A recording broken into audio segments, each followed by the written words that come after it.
In one.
Second.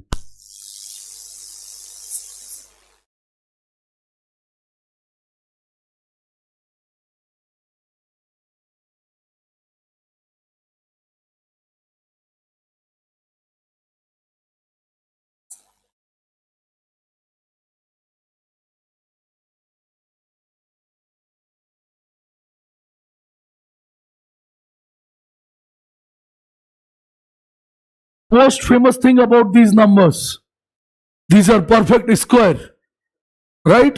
And by using all these three, the 21, in comparison of all these three, the 21 is a small number, right? So first make it a small. 8, 6, 7, right? The square root of outer numbers and then sum, 21. Then 11, 9, 10. Answer is 30. Second question. 6 8s of 48 plus 3, 51. Look, these questions are so easy, right? After 20 or 25 minutes, we will start the new real questions. Exactly. 15 4 is a 60 plus 5. 25 is a 100 plus 20. Done. And the answer of last, 4, 6, 10. Sum of square root of first and second number. 5, 8, 13. 3, 9. 9 plus 3. Answer, 12. Done. 3 questions. Tell me who scored 3 out of 3? Only you both. 2 out of 3. 1, 2. Thank God. At least one boy come in answer. Otherwise only girls. Huh? Okay, 1 out of 3. 1 out of 3. Very nice. Happy Diwali to all of you.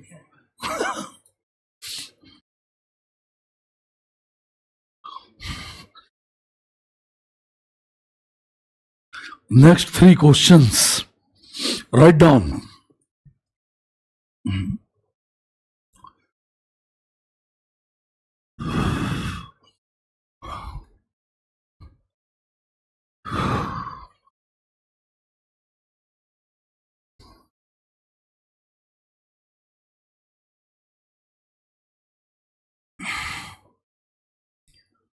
Five, 12, 26, question mark, 110 and 222. Options 54, 51, 48, 44.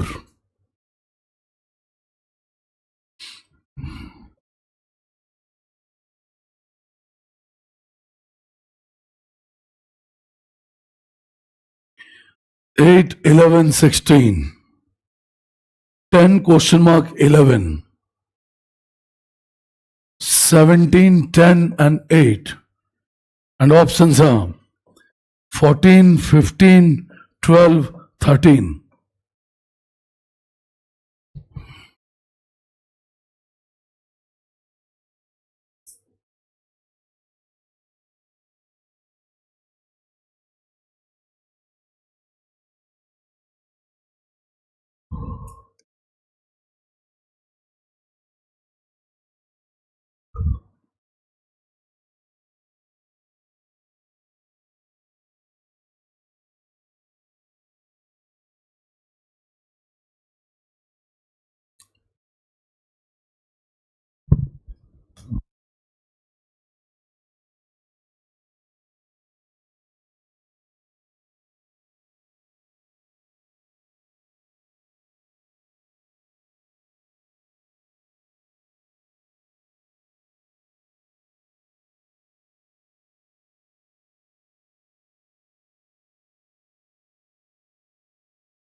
Answer of first is so easy.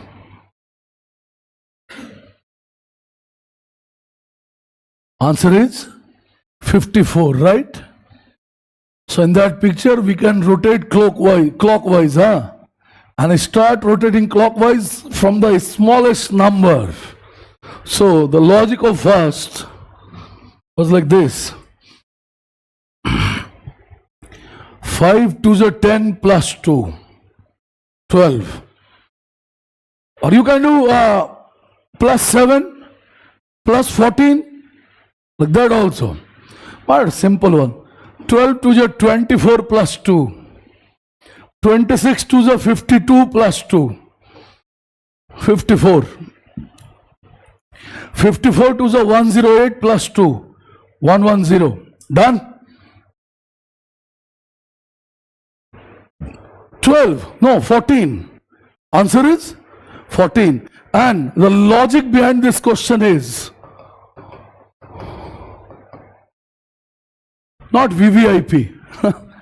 It's VVFA. Means since the paper become online, since 2016, the logic behind this question is frequently asking. Very much frequently asking. That's why it's VVAFA. The logic behind this, not the question. They repeat so many times the logic behind this. Look at the logic. Either vertical or horizontal. Sum of these three numbers. 16 plus 11, 27 plus 8, 35, right? 17 plus 10, 27 plus 8, again 35. Now 11 plus 10, 21. To make it 35, we need 14 here. Answer. But look, in this case, in this question, the sum of numbers vertically or horizontally, both are same. But don't make this mindset that whenever this happen both direction, means vertical or horizontal. No. We need only one side, either vertical or horizontal. Done? Now come to this. Tell me the answer of last.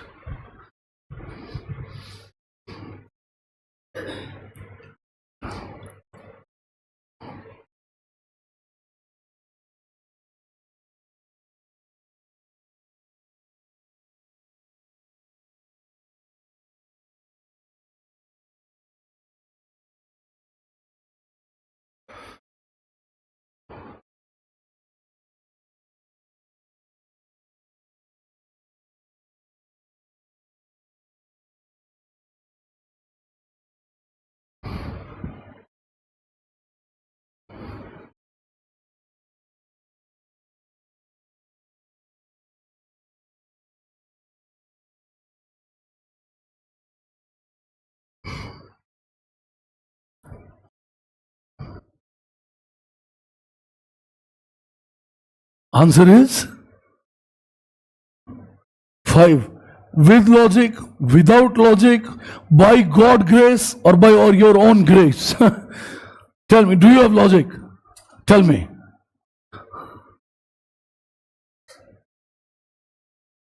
So look, 5 is the right answer. 13 twos are 26. 11 threes are 33. Sum of these two will give you 59. One more time. 9 twos are 18. 17 threes are 51. 18 plus 51, 69. So 13 threes are 39. Sorry. 39. We need 10 more to get 49. 10 is the double of which number or digit? 5. Answer. Very nice. 5 to the 10. Done? 5 answer. I'm giving you 7 names. Someone just asked me this question from any batch. I'm not going to ask the which batch you related to. Write down the 7 names and arrange them in a logical sequence. Write down. First name is Dr. S. Radhakrishnan. First name is Dr. S. Radhakrishnan, means Dr. Sarvapalli Radhakrishnan. Write down first name. Second name is Dr. Rajendra Prasad.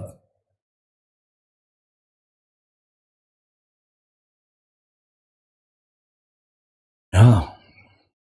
Third name is Gyani Zail Singh. It's a Giani, Giani, Zail, Singh, Sing. Fourth name, Dr. V.V. Giri. It's V as victory. Dr. V.V. Giri. It's V. Yeah. Next name, Dr. Pranab Mukherjee.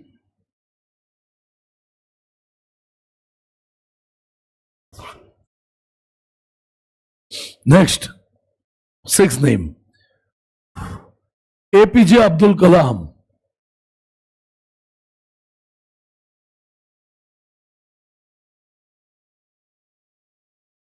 And last name, Pratibha Devi Singh Patil. Pratibha Devi Singh Patil. And the heading of the question is, arrange them in a logical sequence. Now tell me, what is the expression of the question? Why these names are famous for? They all were president, right? Now the question, the heading is, arrange them in a logical sequence, means you have to arrange the names according to their tenure, right? I'm not going to give you options. It will kill time. So just tell me the answer. That first this, then this, then this. You have 4 options A, B, C, D, and in those options you have rankings like 3, 4, 5, 6, 2, 1, 7, like this. Arrange them in a logical sequence.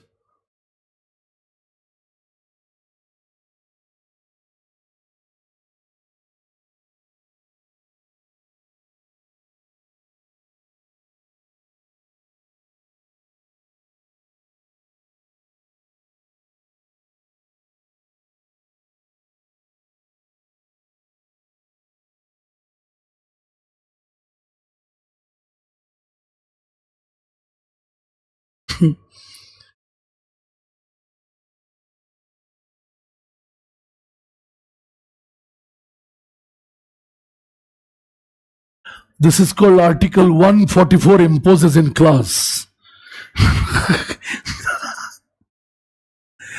Who was the first president? Dr. Rajendra Prasad. How many times he was president? 2 times. For how many years? 12. Right? So write down the answer now.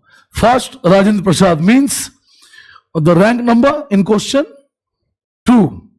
So in either in A, B or C or D option, the first number is 2, then comma. Dr. Sarvapalli Radhakrishnan, 1. Second president. We celebrate his birthday as Teachers' Day, 5th of September. Right? Then if someone asks that who was the first Vice President of India, Dr. Sarvapalli Radhakrishnan. We celebrate Teachers' Day on 5th of September. Is it national or international? National. Then tell me the date of International Teachers' Day. International Teachers' Day. Just 1 month after 5th September.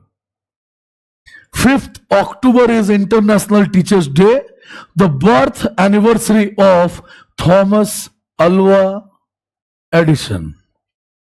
International Teachers' Day, 5th of October. Done. Sarvapalli Radhakrishnan. Then after V.V. Giri.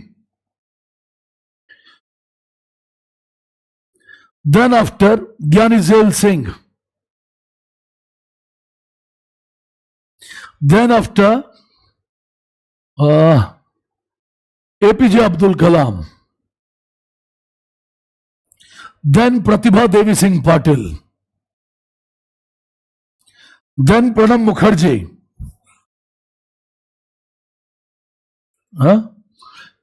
Is there any other name? Now tell me, who was the president after Pranab Mukherjee? After Pranab Mukherjee, who was the president? Ramnath Kovind. The current president is Draupadi Murmu, hails from Odisha. Right. Right on the next of same category. Right on the next question. Arrange them in a sequence. Easy one. Easy one. Book. Book. Pulp. PULP. Jungle. Paper. Timber. TIMBER. Timber.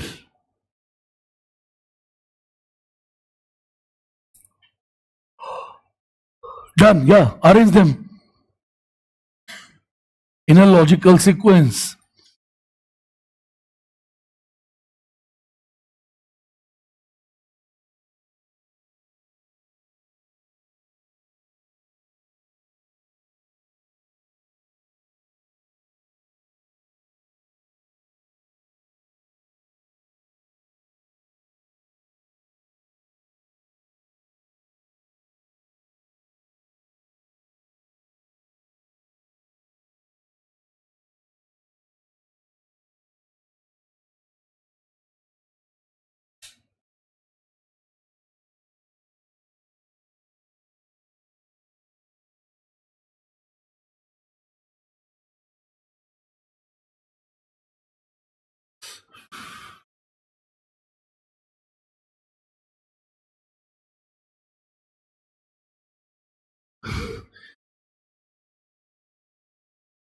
First is jungle, then timber, then pulp, then paper, then book, right?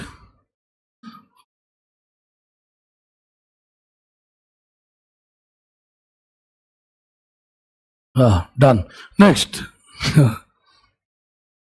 Look, it is so enjoyable when someone asks a question related to cricket in Northeast batch.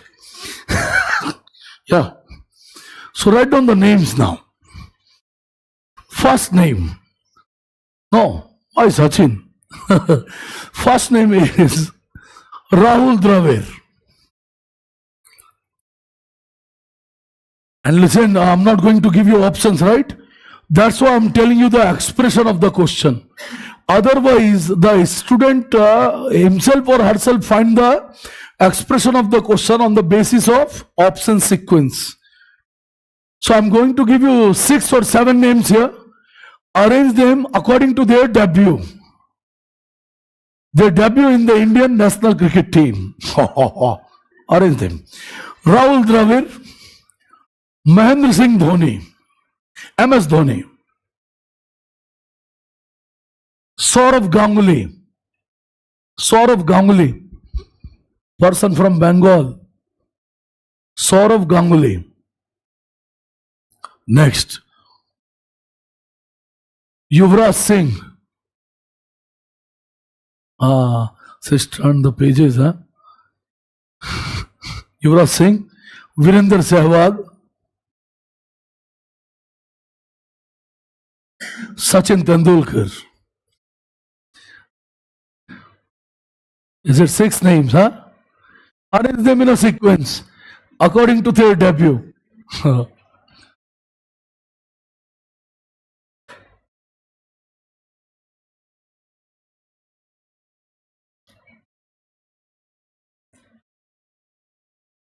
And please don't take help from Sundar Pichai. Means Google.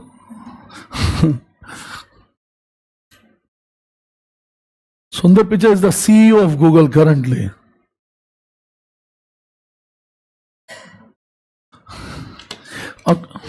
Honestly, tell me how many names here are new for all of you? Is it Virender Sehwag? Do you guys hear this name first time? Virender Sehwag, huh? Okay. MS Dhoni is very famous, huh? Arrange them. Was the most senior.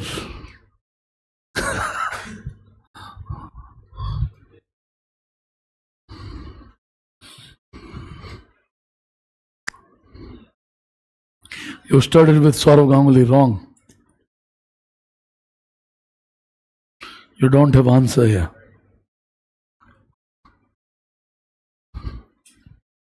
Anyone? Here's answer. It's cricket. No, I'm not going to ask about football. Write down the sequence. It was 1989 when Tendulkar debuted in Indian team. 1989. First Sachin Tendulkar. Then Saurav Ganguly, 92.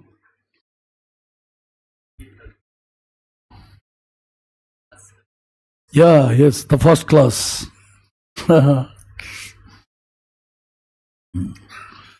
That's why I'm asking. This is revision, huh?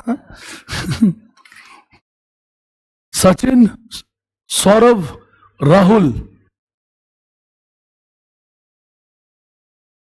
Virender Sehwag, then Yuvraj Singh.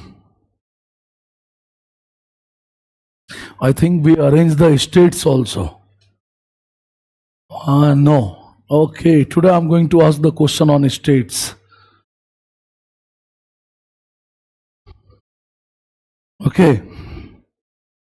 Virender Sehwag, then Yuvraj Singh, and then Mahendra Singh Dhoni, the last one. Write down the name of 7 states and arrange them according to their debut on the Indian map.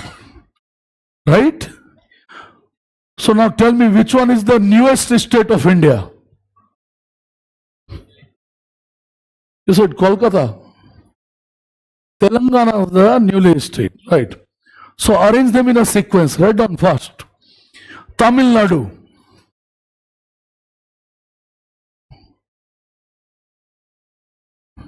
Gujarat.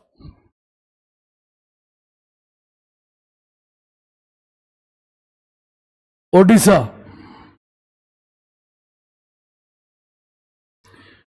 Tamil Nadu, Gujarat, Odisha. Uttarakhand.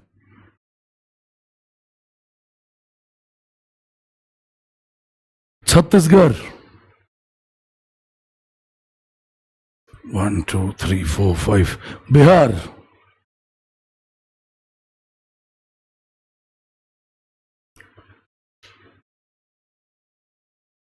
Haryana.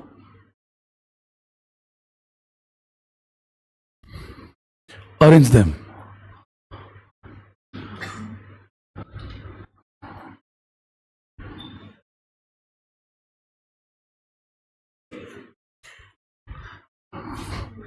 Look, the complete paper comprises 3 things: numbers, GA, and alphabets.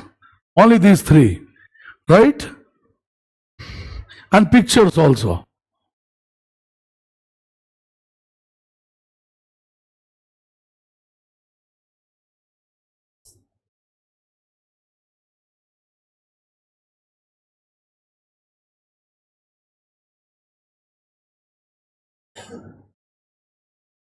Oldest. Start with the oldest. Which one is the oldest state? Is it? Maybe. Maybe. Write down. It was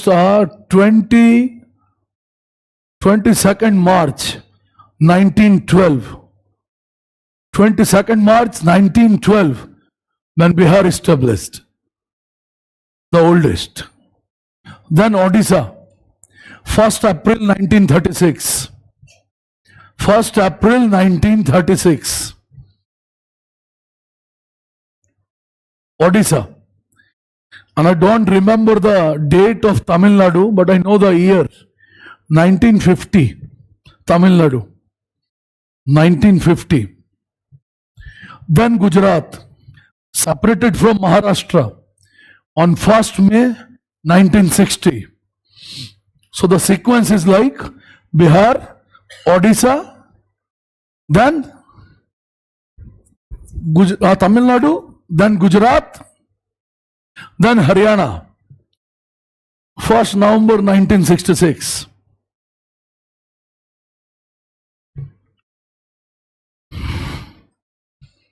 Yes, then Chhattisgarh,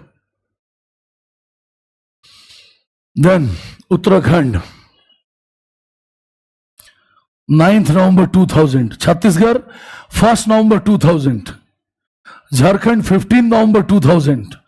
Telangana, 2nd June 2014. What is the capital of Telangana? Andhra Pradesh. How another? Is there any process to make another state the capital of another state? The capital of Manipur become Meghalaya. Wow. Answer is Hyderabad. And capital of Andhra is Amravati. Done? So,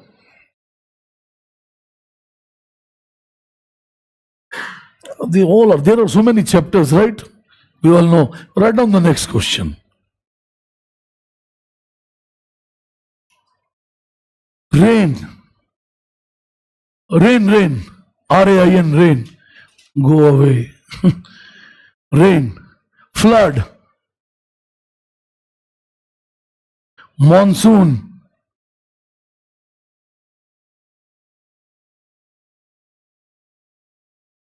Rain, flood, monsoon, rescue.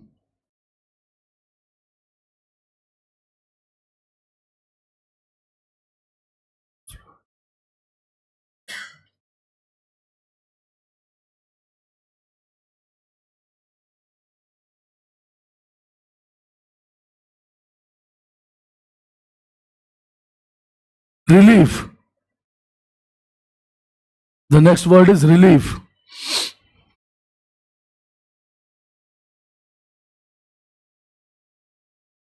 I think I forgot one word. Rain, flood, monsoon, rescue, relief.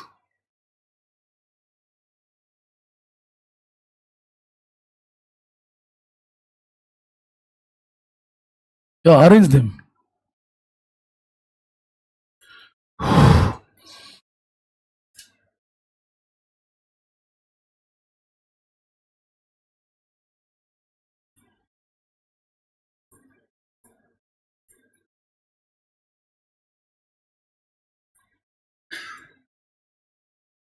Okay, yes, one more word. The last word is shelter.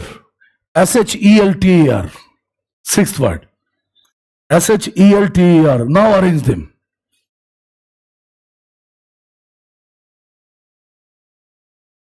This one easy, huh? First of them. Monsoon. Then rain. Then flood. Then rescue. Then shelter. Then relief. Nice. Next question. Yeah. Doctor. Fever. Prescribe.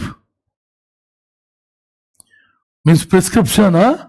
Prescribe. Diagnose. D-I-A-G-N-O-S-E.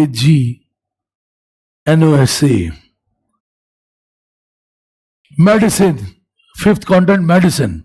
Arrange them fast.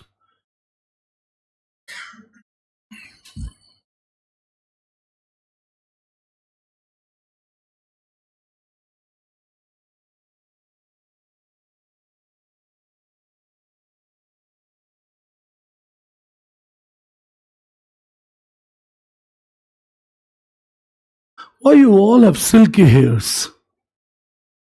I never saw anyone curly hair in Manipur Northeast, right? You all have so unique hairstyles. Like, look at his hairstyle. Whenever he head down, his hair is like, look at ours. Is it like you are on the turbo mill? Means the factory wind is like this. The please.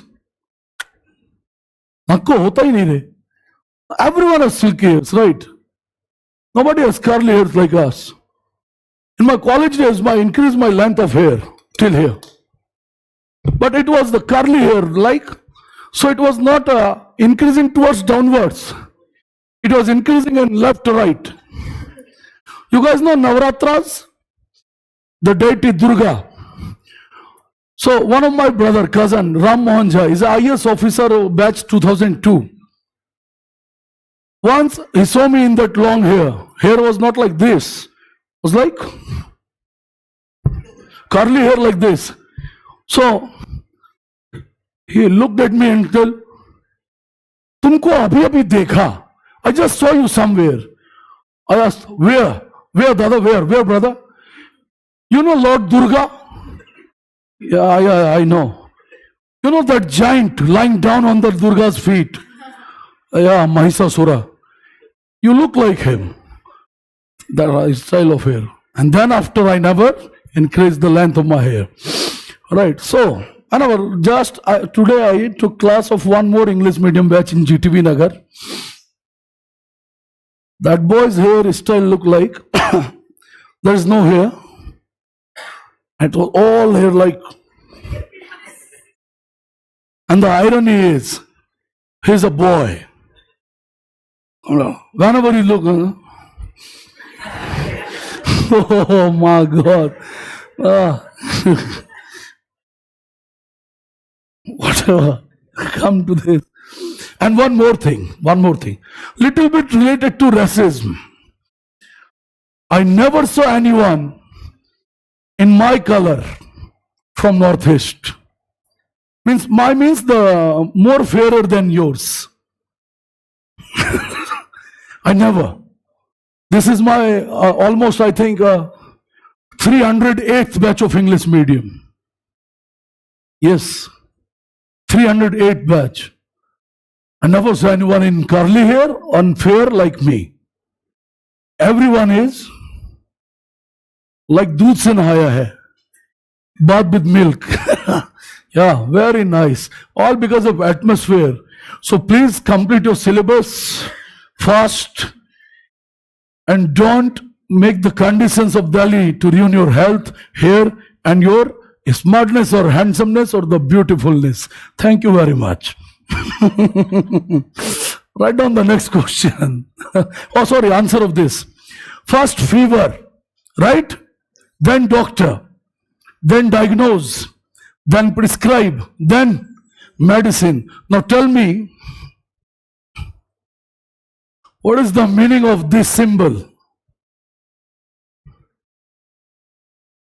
You guys ever saw this symbol? MBBS certified doctors has their own prescription slip, right? The symbol is on that slip. Meaning of RX in medical term is please take this.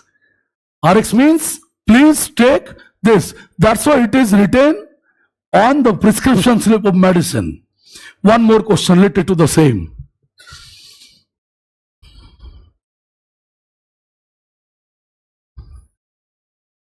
Yeah. Snakes, huh? I think we all know this symbol.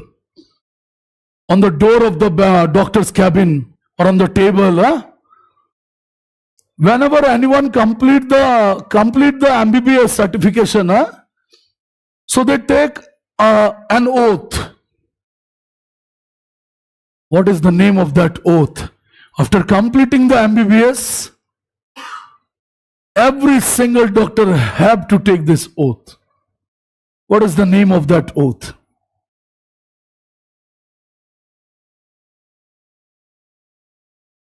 Do you guys see some Bollywood movies like Three Idiots? In Three Idiots, there are so many. They shoot so many places in New Delhi, like Connaught Place. They use the name of this oath in that movie, and name of that oath is Hippocratic Oath. Right? They put hand on the symbol and then take oath that we never going to differentiate between rich and poor and underprivileged.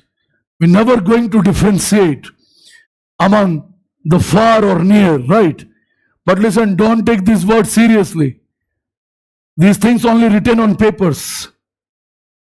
After taking the oath, they just turned on the paper that we will must differentiate among rich and poor. Amitabh Bachchan is so famous actor, right? He just snitched for 2 times. He was hospitalized during COVID for third time. During COVID, right? And there were so many people on the road dying in New Delhi. So answer right. In next class, we will deal in 2 chapters. Whenever will be next class, I don't know. We will deal in 2 chapters. This logical sequence and the find missing numbers, right? What is the next class now?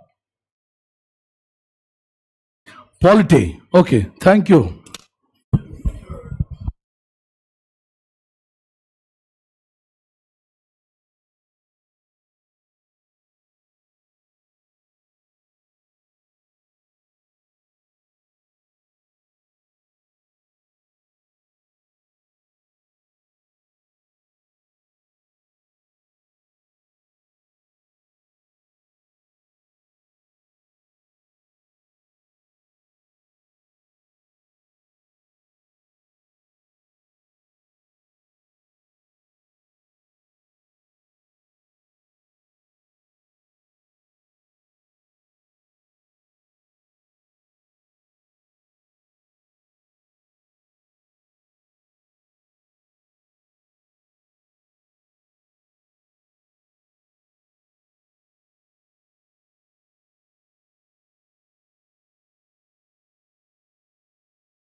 So class, good evening.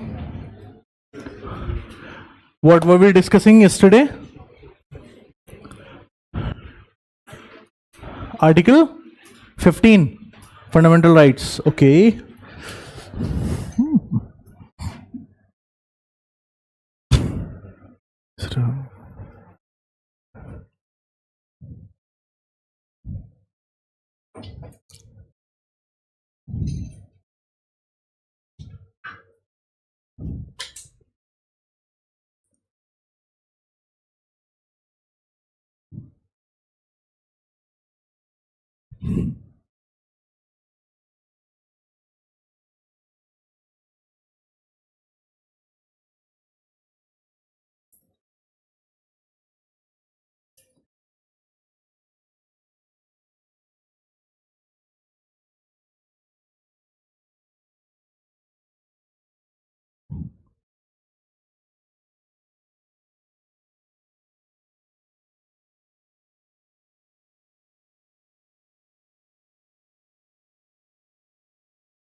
Yes.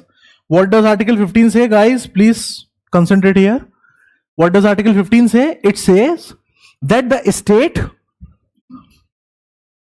and what is state? Defined under Article 12. All right. The definition of state we have already seen under Article 12. That the state shall not discriminate between the people based only on religion, race, caste, sex, or place of birth. Getting my point? The state will not discriminate between the people of India, the citizen of India, only on these 5 parameters. All right? The word important here is discrimination, and other most important word here is only. Discrimination means favoring someone or somebody or something. Yes or no? Doing something for somebody, going out of place. Yes or no? Yes. The Constitution says that the discrimination is allowed. Yes. But that discrimination has to follow these 2 principles, has to fulfill these 2 conditions. Right? What are these 2 conditions? The discrimination, first of all, it has to be positive. The discrimination has to be positive, and the discrimination should be within the limits of reason. That means it should be reasonable. All right? Getting my point? And the other word is only. That means apart from these 5 parameters,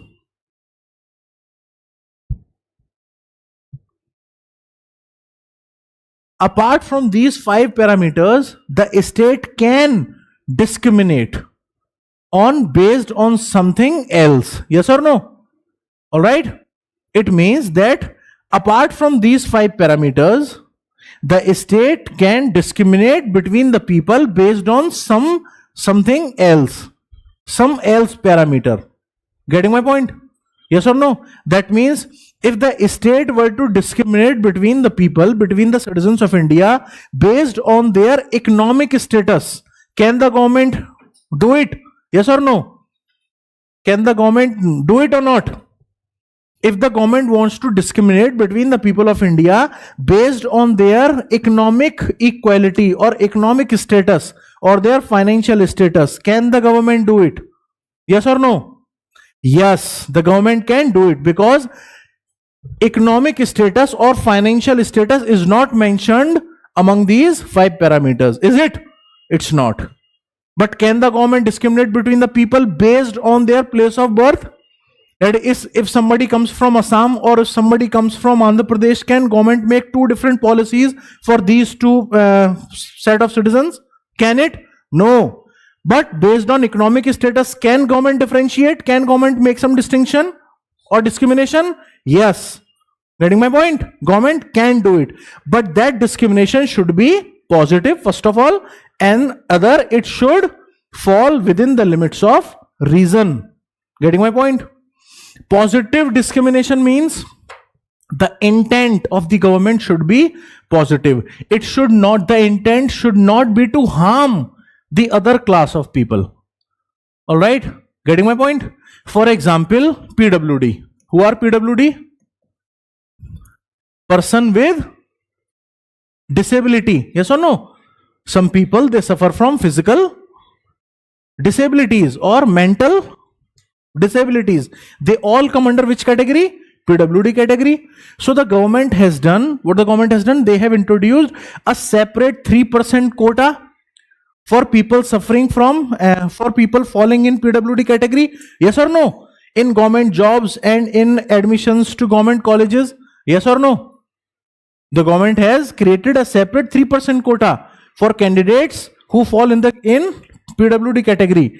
So is the intention of government to harm the rest of the section of population? No, the intention of government is to help these candidates. All right, the intention is not to harm the rest of the people. It is just to help these people to come to the same level of the mainstream society. All right, by doing positive discrimination in their favor. Getting my point? But that discrimination should be reasonable. The government has allowed 3% quota. All right, it cannot make a 90% quota for them, can it? The intention is positive. All right, there is discrimination, but is the discrimination falling within the limits of reason? No, because then what will happen to the rest of the population? Getting my point? So it has to, the intent has to be clear, the intent has to be positive, must be positive, and then it should fall within the limits of reason. ठीक है? Getting my point? And apart from these 5 parameters, the government can differentiate between sections of people, sections of persons based on some other criteria. For example, you all must have heard about this.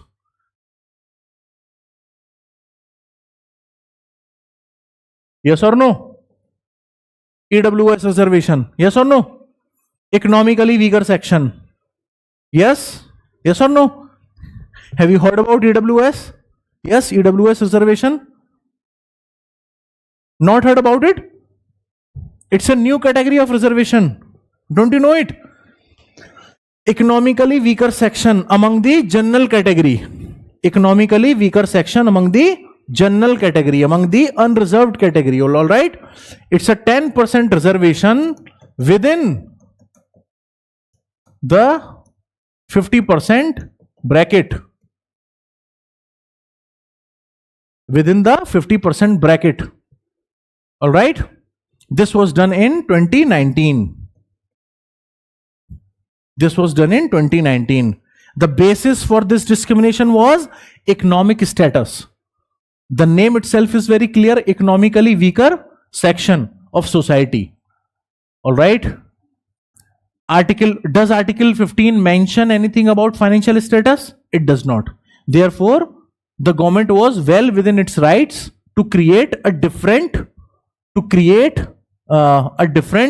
section within the general category known as EWS and grant them a 10% reservation. All right, getting my point? Okay? Good. So this is Article 15. Article 16. No discrimination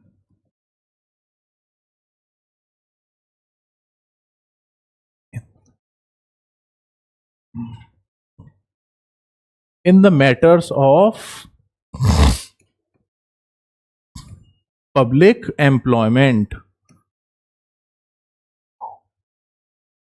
No discrimination in the matters of public employment.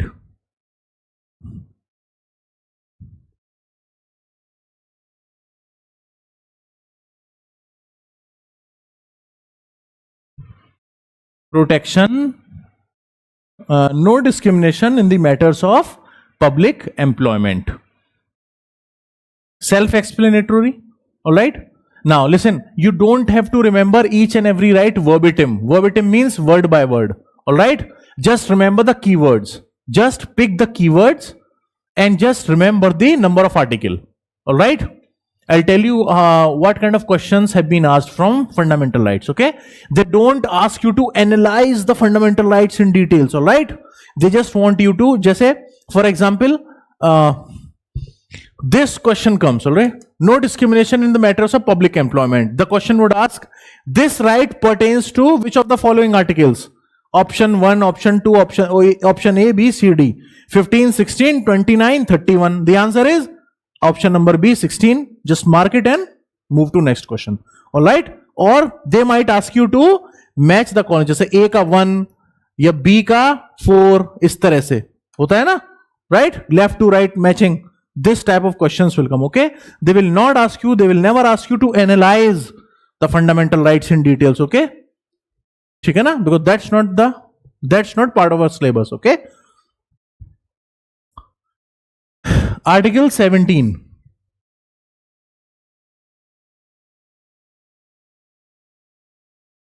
Abolition of untouchability.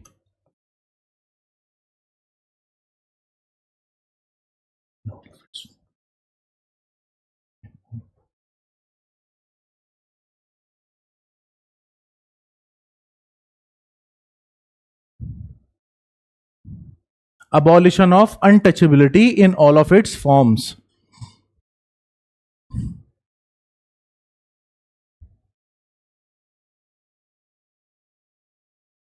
Abolition of untouchability. Now listen, this is one area of society in which after independence, especially after independence, our Indian society has made a lot of development, a lot of a positive difference, all right? Because prior to independence and in medieval times, this practice of untouchability was very much prevalent, all right? Based on caste or based on religion or based on any other man-made construct, all right? The so-called high castes used to not to touch or to eat the same food which so-called low castes were eating or were having, all right? But since independence, we have made a lot of positive development in this regard, and it is very rare now to see somebody practice this inhuman practice, all right? One reason is also that the government has passed so many laws regarding it, all right? So this is not... Untouchability has acquired, you can say, modern forms, okay? Some sort of modern untouchability, right? Like iPhone users versus Android users, you know? They won't talk to people who use Motorola. Like that. I'm just joking. The practice of untouchability as of now does not exist in society on a larger scale, right? I cannot vouch for every village or every state of India, but on a larger scale in modern society, or the village where I come from, or the city which I live in, I have not seen this practice for so many years now, okay? It's almost non-existent. Fake. So this article 17, untouchability. So you have to pick up just keywords. The keyword is untouchability. The moment you see untouchability in fundamental rights, immediately your mind should go to article number 17, and that's it, all right? The paper setters will not ask you to analyze the practice of untouchability or a socio-economic construction. They make you write an essay of 100 words on untouchability. That's not going to happen. That's not the exam you are studying for, okay? You need not to go in depth. You have to cover the breadth, okay? You have to cover the breadth, not the depth, all right? No need to open the Wikipedia page for article 17 and read all the details about it. It's not asked in exam, all right? Just pick up the keywords, fit them into your mind, revise it 3-4 times, and you are good to go. Article 18.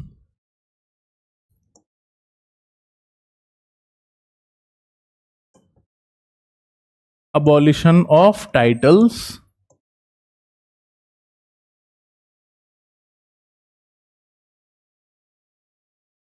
military and academic.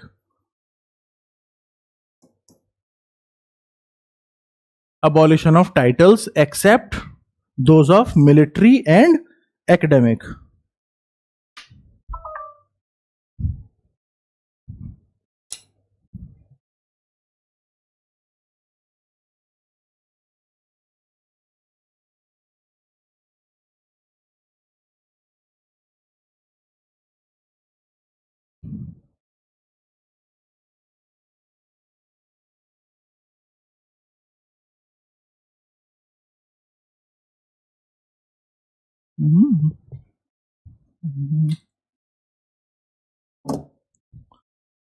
See, what are these titles?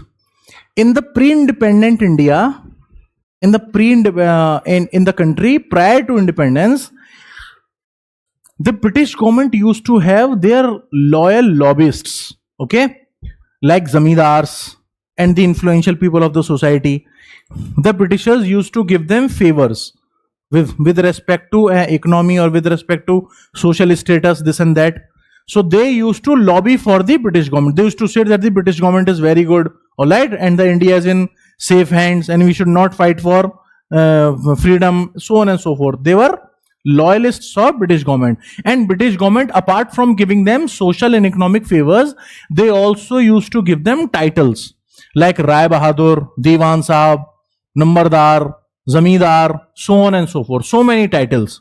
So our constitution says that no person will hold such type of titles, okay, given by either the British government in the pre-independence time or given by any other national government after independence without the permission of president or the government.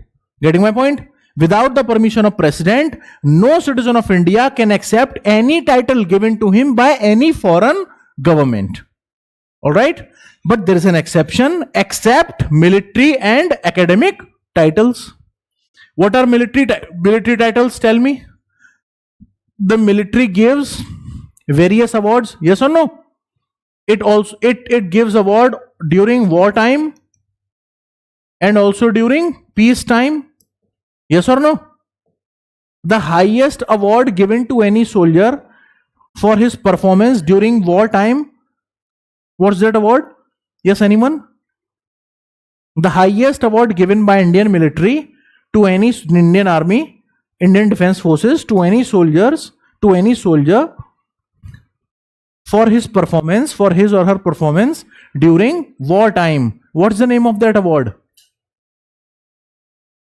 What's the name of that award? Tell me. Yes? Tell me. Yes, you are right. Yes, I read your lips. PVC, Paramveer Chakra. Paramveer Chakra is the highest award given to a soldier for his performance during wartime. All right? Getting my point? And during peacetime, which is the highest award? Ashok Chakra. Ashok Chakra. All right? So these titles are allowed. All right? These titles are allowed. A person can carry these titles with him or her. And then there are academic titles like doctor or civilian titles. Civilian titles like, have you heard of these awards? Padma Awards? Yes or no? Have you heard of these awards? Padma Awards? It is given in a hierarchy of 4 awards. At the bottom level, what is the name of the award? Padam Shri? Yes or no? Padam Shri? Above Padam Shri, which award is given? Padam Bhushan. Above Padam Bhushan, it is Padam Vibhushan.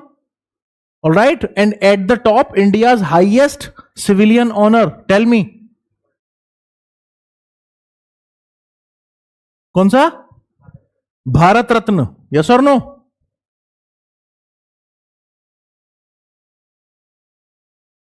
This is India's highest military award. There's no honor greater than Bharat Ratna, which can be given to a Indian citizen. All right? It can be given in the field of sports to a person who has performed very well and has brought laurels to the country, either in the field of sports, science, literature, social service, so on and so forth. Getting my point? It is the highest honor, right? Nehru gave Bharat Ratna to himself. You know this?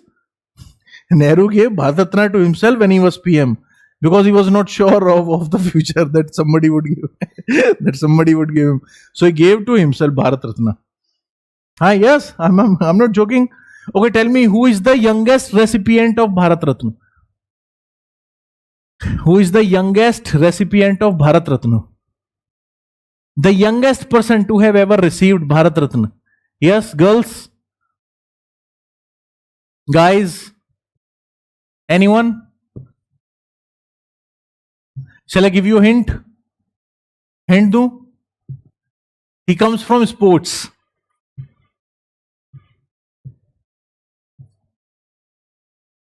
Yes, tell me. Sports. The greatest sports star India has ever produced.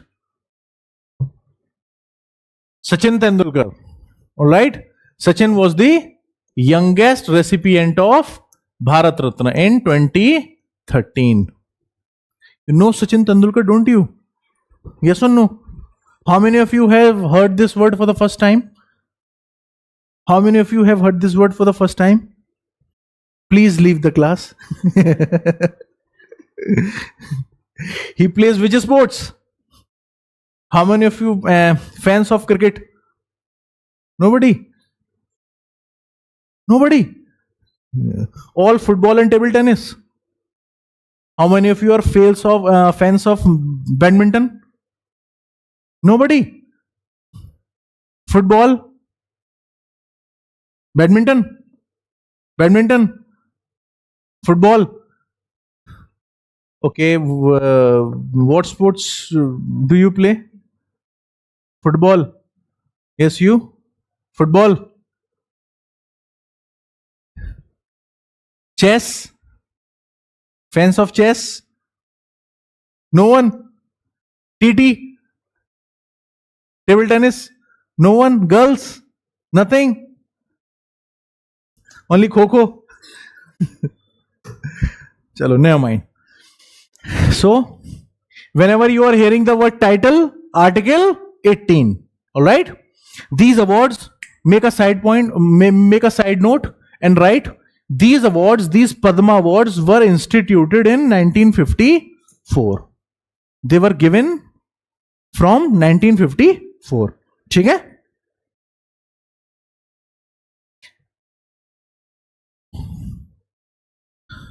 Now this completes our right to equality. Right to equality. Right to equality consists of how many rights? 14 to 18, 5 rights. Now right to freedom.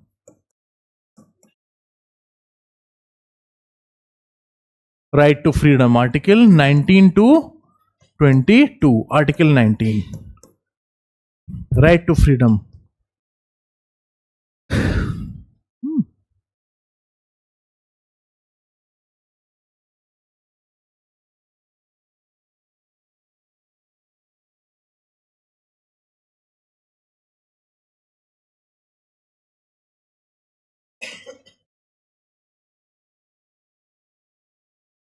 Speech and expression. Article 19 contains 6 types of freedoms. It gives how many types of freedom, guys? 6 types of freedoms, okay? The first one is speech and expression. Just write it down.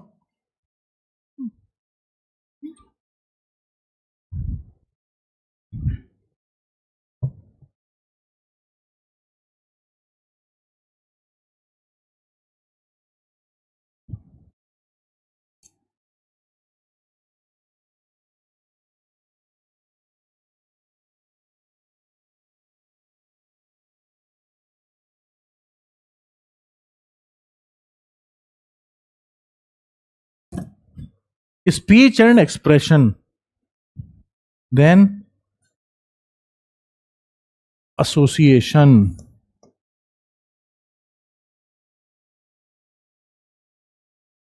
Association. Speech and expression means, tell me, speech and expression means the freedom to say anything. Alright? The freedom to say anything. The freedom to express myself. It could be in the form of speech, yes or no? I can express myself by the way of speech. I can also express myself by the way of writing a book, writing an article? Yes or no? I can express myself by drawing any cartoon? Yes or no? By making any movie, any documentary? Yes?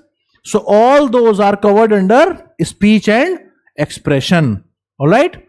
Then is association, right? B is association. C is C, assembly. And please write them in this same order. And remember them in this particular order only. Don't mix the order.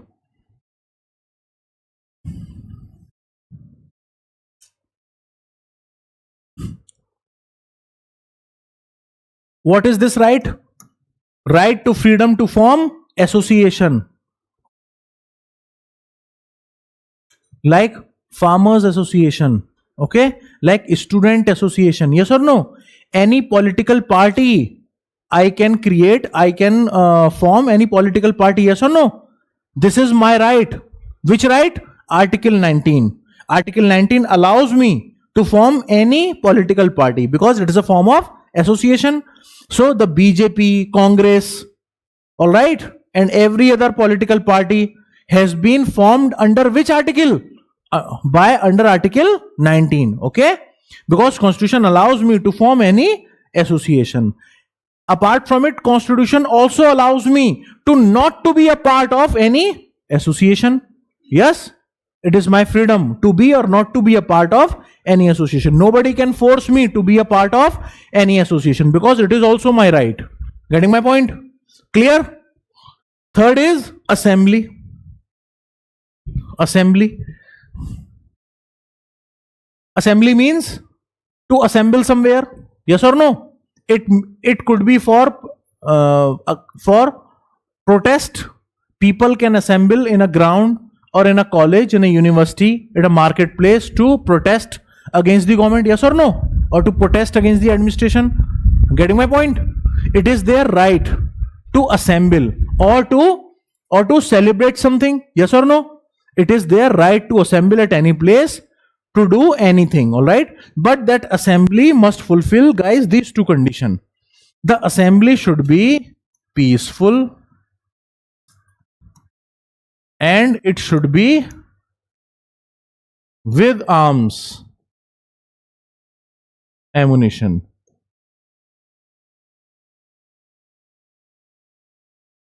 Sorry, without. Yes or no? Without arms and ammunition. All right, you can assemble anywhere. All right, it's your right. All right, but it should be peaceful assembly. All right, and it should be without arms and ammunition. Okay, you cannot bring your AK-47s to any assembly. Okay, this is my this is my right, and I will create now rockers in the market. ठीक है, वो right नहीं है. It should be peaceful and it should be without arms and ammunition. Okay, no hand grenades allowed, please. No revolver allowed. Assembly. Right, D. Movement. D is movement.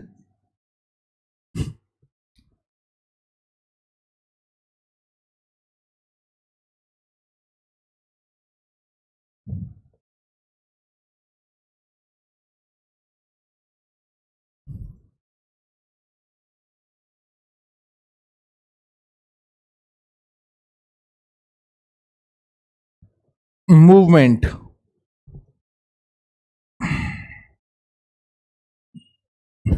Getting my point? Any person, any citizen of India can move from one part to another part. It is his or her right.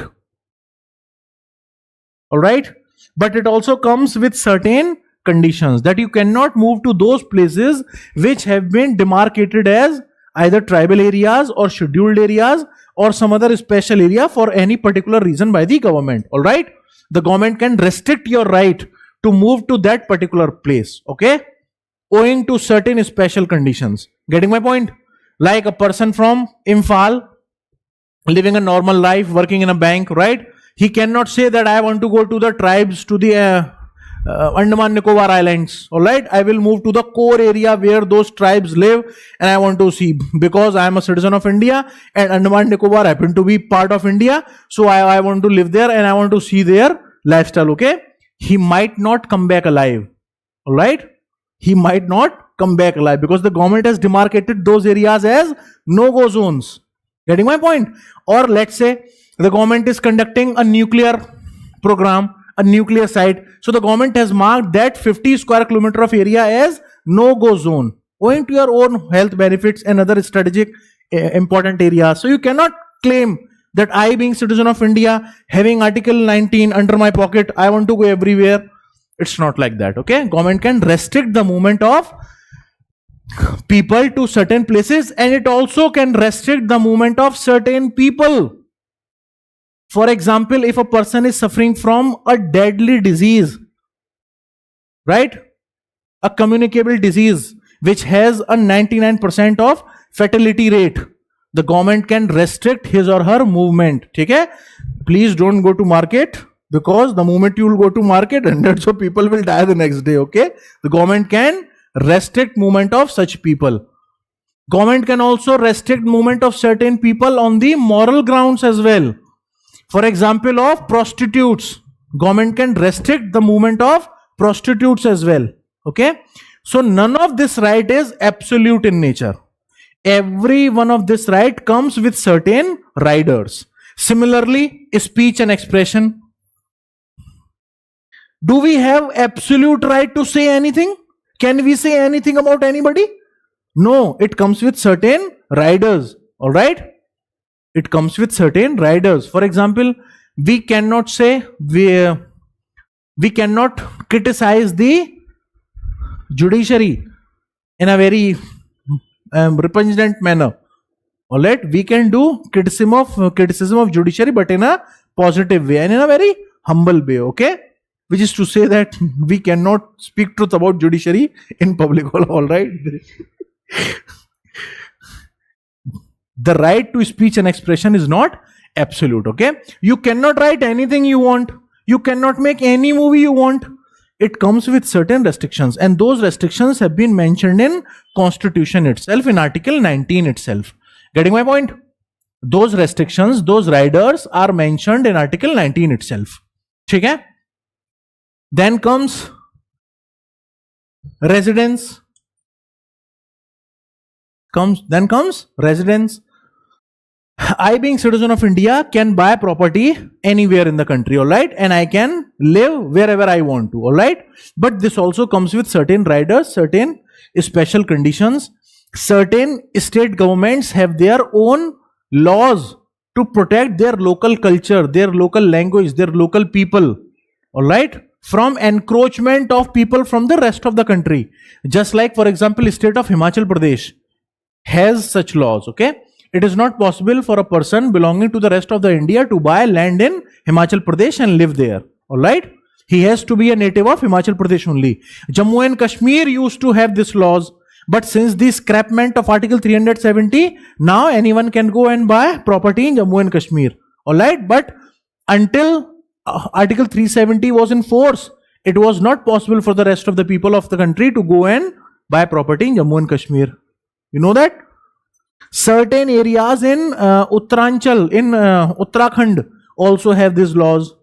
And I think these laws are also in the state of Nagaland as well. Yes or no? Hai? These laws, some areas in Nagaland are also not open to the public for buying and selling. Getting my point? So this also comes with certain riders. Then last one is profession. That any citizen can carry out any profession he or she likes, okay, to serve for his family, to earn his livelihood. But just like every other right, it also comes with certain conditions. Profession, what? Legal profession, okay?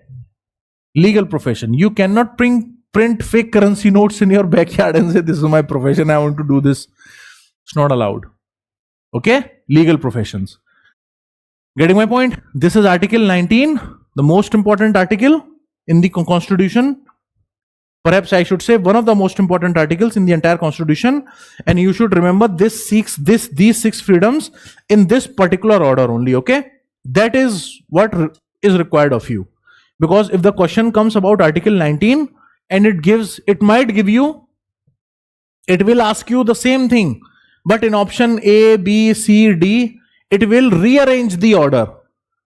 Okay, they're asking you the same thing, but they're rearranging the order. Then you will have to find the correct order. First is speech and expression, association, assembly, movement, residence and profession. ठीक है, इतना करना पड़ेगा. Alright, this much you have to do on your own.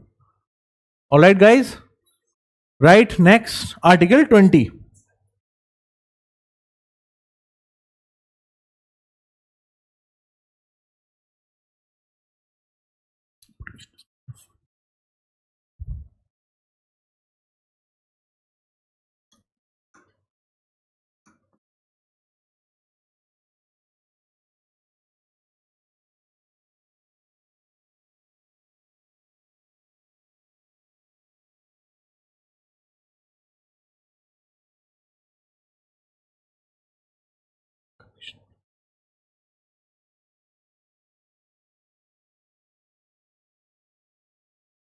Protection in respect of conviction for offenses.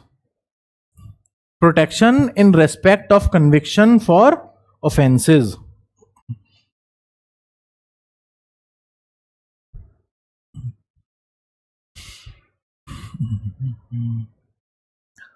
What does it say?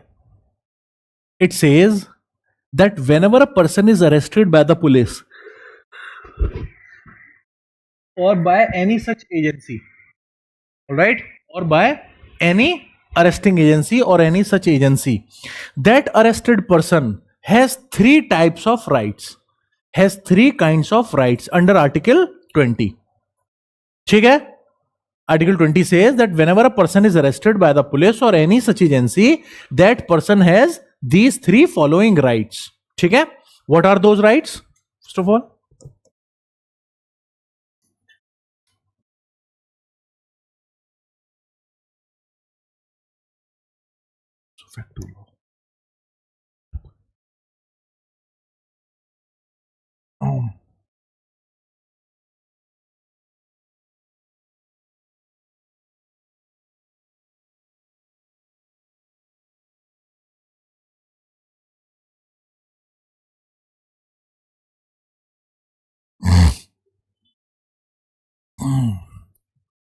no ipso facto law. Please write them down. No ipso facto law, no double jeopardy, and no self-incrimination. No self-incrimination. What is ipso facto law? What do you understand by point number 1? No ipso facto law. Yes, anyone?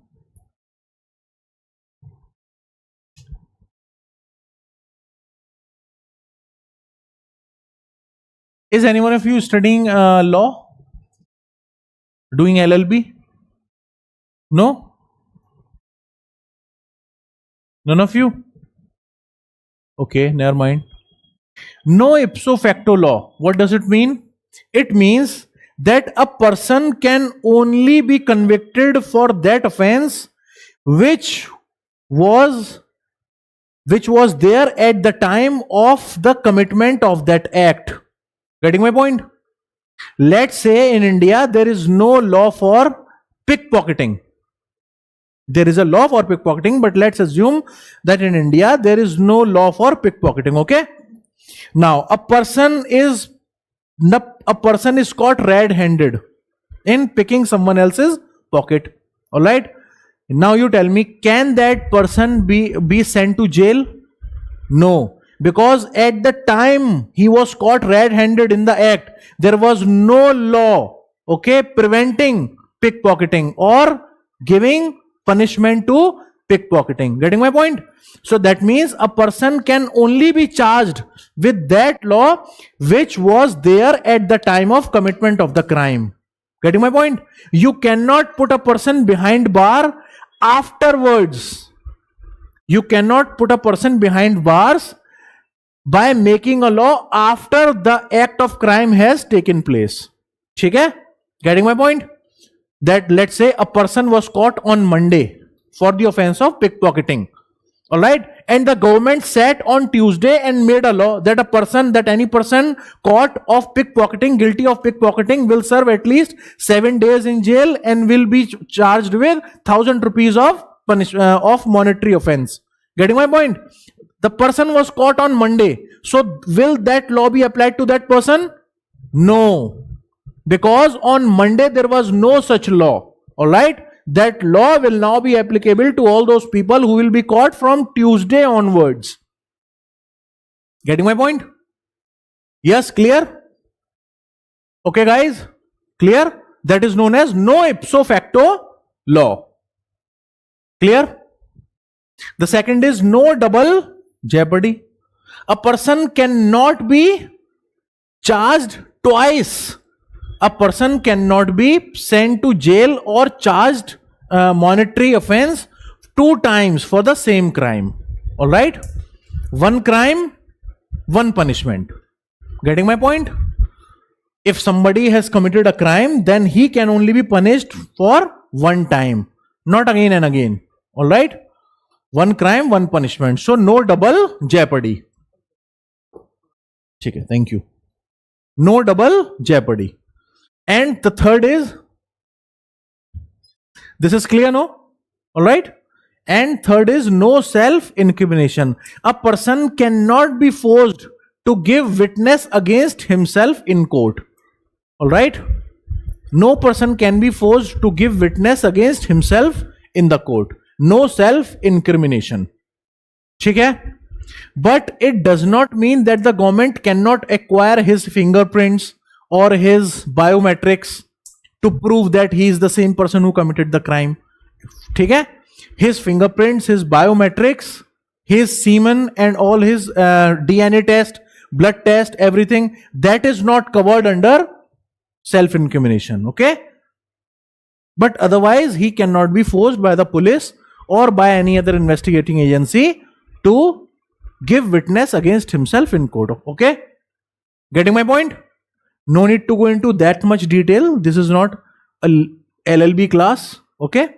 Just remember these 3 points just in some detail which I have told you. That is more than sufficient. Alright? All these things come under Article 20. Alright, guys? Shall we move on? Any doubts? Yes, guys in the back. Clear? Move on. Okay. Article 21.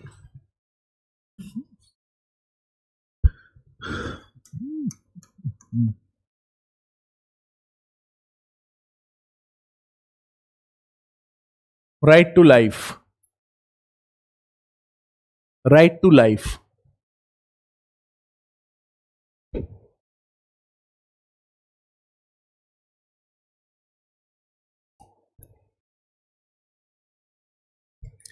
What is right to life? The Supreme Court has expanded the definition of right to life to right to a dignified life. All right? Right to life can be misconstrued as someone who is just living. Okay? But animals also live. Someone who is just breathing cannot be said that he is enjoying his right to life because he is breathing. All right? Right to dignified life. All right? Right to a life which has a decent standard of living. Getting my point? Not just animal existence. Not just living like animals or living in an animal existence. No. Right to a dignified life. Alright? Supreme Court has expanded the definition to this. Right to dignified life. And under this, so many rights have automatically crept in. Like right to silence, right to pollution-free air, right to pollution-free water. Yes or no? Right to privacy. All these rights, they come under right to life. ठीक है? Getting my point? Right to be treated like a human in police custody. This also comes under right to life. ठीक है? Right to a good night's sleep also come under right to life. All right? So right to life has so many rights included in it. Supreme Court has interpreted Article 21 as such. All right, guys. ठीक है? Right to life. All right. Now please remember Article 14, Article 19, and Article 21. This is known as the Golden Quadrilateral.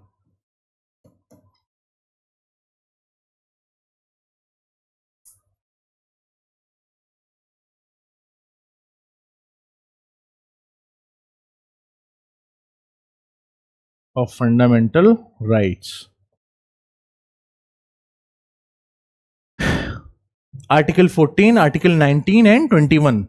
It is known as the Golden Quadrilateral of fundamental rights. Every fundamental right has its own importance, yes or no? But these three rights have acquired slightly more importance as compared to other rights. So therefore, they are known as Golden Quadrilateral. Yes?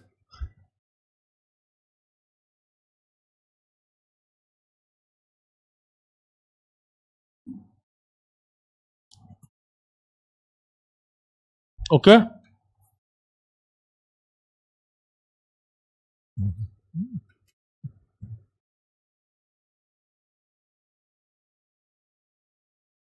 Next is Article 21A.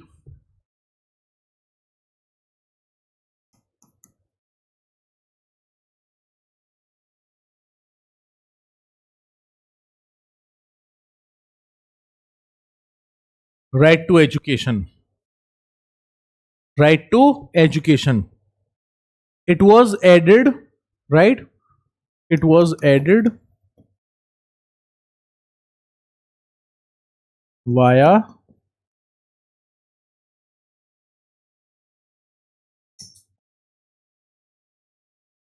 '86th Amendment 2002.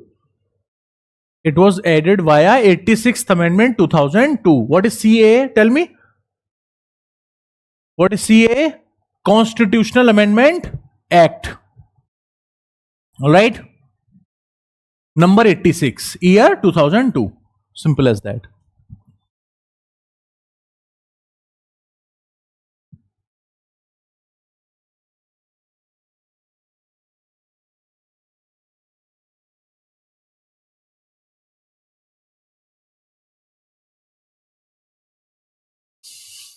Now tell me, how many of us sitting in this class today enjoy this right Article 20, given under Article 21A? Tell me. How many of us enjoy this right to education? Do all of us have this right? No, none of us enjoy this right, because this is right to elementary education, only for kids aged between 6 to 14 years. Getting my point? I hope everybody is 14 plus. Yes or no? Yes or no? Good. So none of us enjoy this right. Okay? This is, and also this is just right here, right to elementary education. Right to elementary education. Right to elementary education. Only kids aged between 6 to 14 years have this right. All right? And that too right to elementary education. Not right to secondary education or even higher education. No. What does this right practically mean? Let's say there's a village some 10 kilometers far from city of Imphal. Okay? And in that village, it's a village of 1,000 people. All right? And in that population of 1,000 people, there is only one child who is between age 6 to 14 years. Okay? Let's say he is of 7 years of age. Getting my point?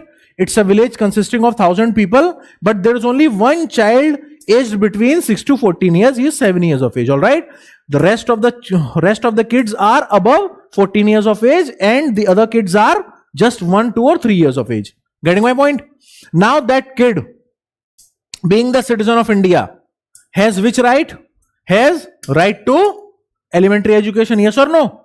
Now it is the duty of Manipur government and central government either to create a school in that village only for that boy, just to give education to that boy, or to make proper arrangements so as to enable that boy to enjoy his right to elementary education. Getting my point? It is the duty of the state to educate that boy, to give him elementary education until he attains the age of 14 years. Okay? Getting my point? All right. As soon as he becomes 14, as soon as he attains 14 years of age, the responsibility of the state will now vanish. Okay? That boy, if he or she wants to study further, he or she has to make his or her own jugaad, his own measures, okay? His own arrangements. All right? The government has fulfilled its right. Okay? Now it's not the responsibility of the government, that's the responsibility of the kid or his family or whatever. Getting my point? But as long as he is in that age gap, in that age bracket, it is the duty of the Manipur government and the state government both combined to give that child proper opportunities so as to make him enjoy his right under Article 21A. All right? Okay? And that child, let's say he's a child, he's a very exceptionally brilliant child, let's say. At the age of 6, he's cracking geometry, trigonometry, everything, theory of relativity, age 9, 10, all done, dusted. Now that kid cannot claim that please give me higher education, I want to study to Harvard, send me to Harvard. No, this is right to elementary education, all right? So the government has covered all its bases, all right? It's elementary education, all right? They will give you only elementary education, right? Class 8th only, all right? Not beyond that. Okay? Article 22.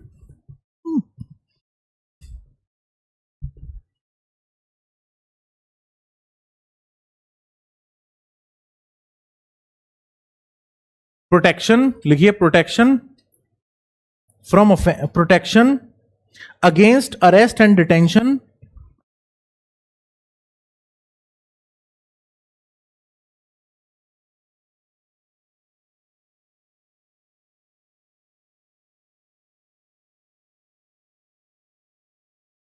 in certain cases. Protection against arrest and detention in certain cases. Article 22.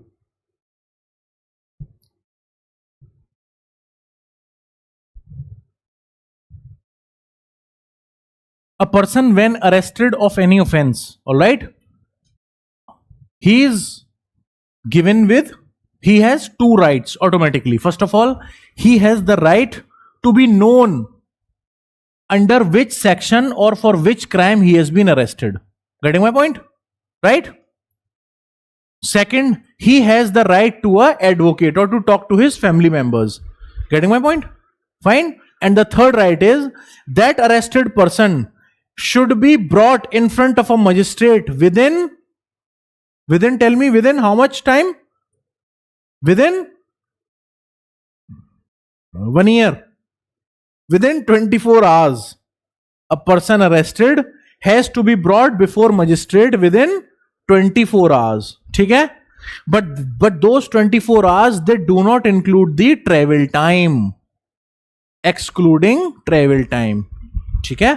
For example, a crime was committed in Imphal, all right?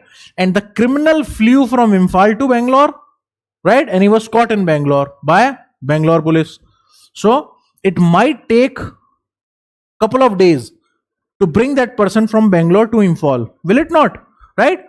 So minus those 48 hours, that person should be brought before the magistrate in Imphal court within 24 hours minus travel time. Getting my point? Okay? And the detention is of two types, guys. It is preventive and punitive. Preventive detention is when you have been detained by the police before the actual commitment of the crime. You have not yet committed the crime, but even before that, police have detained you so as to stop you from committing that crime. Okay? So as to stop you from committing that crime. It is known as preventive detention. And punitive detention, after the crime has been committed by you, then police arrest you, is known as preventive. It is known as punitive detention. All right? Take right Article 23. Prohibition of traffic in human beings.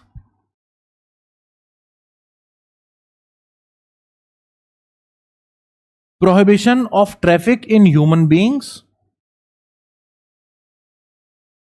and forced labor. And forced labor.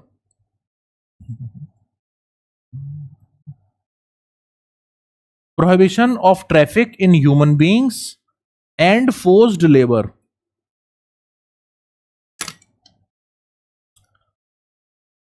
What is human trafficking? Tell me. What is human trafficking? What is human trafficking? Tell me. When many humans, they come near red light and they pose traffic problem, it is human trafficking. Is it? What is human trafficking? Yes. Yes, it is illegal smuggling of not some objects, not of gold, of humans. All right? And it is carried out mainly for two reasons or three reasons, you can say. Drug trafficking, first of all. Drug mafias, what they do? They put the bags of cocaine inside your stomach, okay, by cutting your midriff open and putting cocaine bags and then stitching you up front. This is done. All right? It is a very huge racket in which it is done. First of all, the second is for prostitution. Human trafficking is done for prostitution. Okay? Both male and female. And the third one is illegal organ transplant. Illegal organ transplant. All right? If a billionaire falls sick, if his heart has stopped working, his liver, his kidney has stopped working, this is not something that you would order on Amazon. You know, Amazon Prime delivery one day. All right? It's not like that. You need to have a human organ. And from where you will get that human organ? So human trafficking is done to meet these needs. It's a very large scale operation. Okay? World over. Every country does this. Okay? Almost every country does this. It's very much prevalent in Africa, in South America, near the Indo-Nepal border, near India-Bangladesh border, India-Myanmar border. All right? Afghanistan border, Pakistan-Afghanistan border. It's very common. Happens on a large scale. So our constitution prohibits that. And forced labor. What is forced labor? Somebody's grandfather's grandfather used to work for somebody in 18th century and he had some loan. Okay? He sought out some loan. The grandfather died. He could not pay off the loan. So his son is doing unpaid work for that family. That is known as forced labor. Government of India, our constitution prohibits any kind of forced labor by anyone. Okay? And absolutely no trafficking in human beings. ठीक है? Article 23. Article 23 and 24 come under right against exploitation. ठीक है? Right Article 24. Right Article 24. Prohibition of employment of children. Prohibition of employment of children.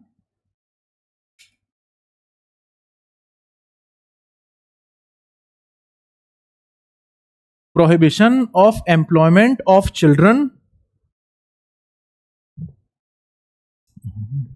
in hazardous factories. In hazardous factories. in hazardous factories.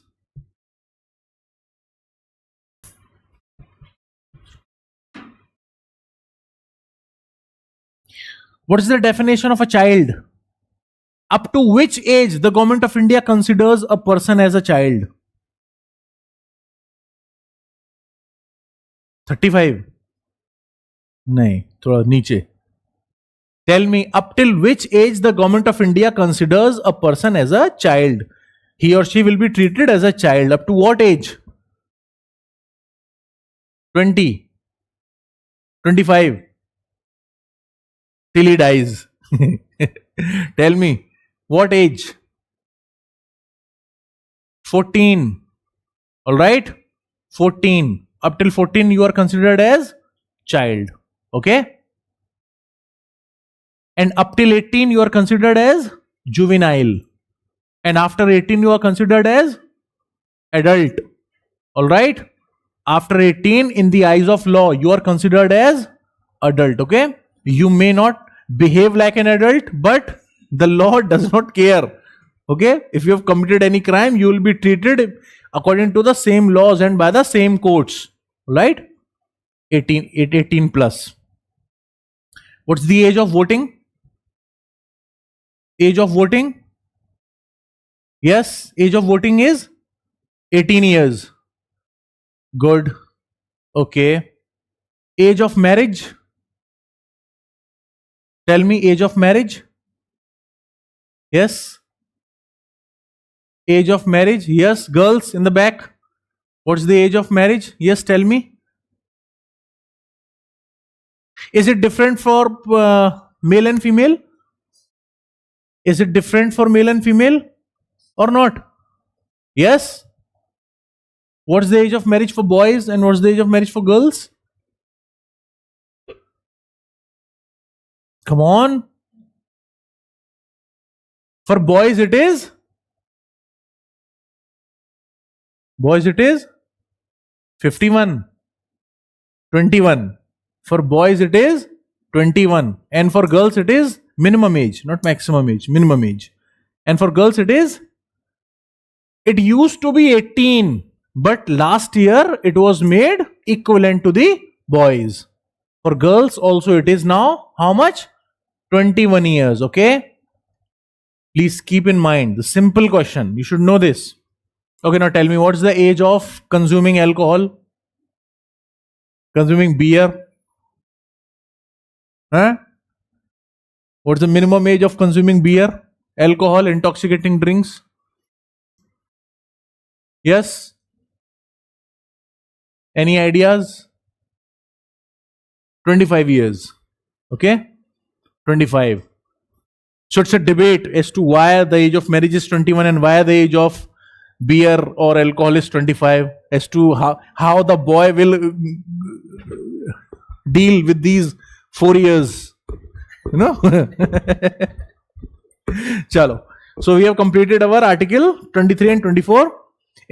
From next class we'll start right to religion. All right? Any doubts in this class, guys? Nothing? All clear? Chalo. Thank you.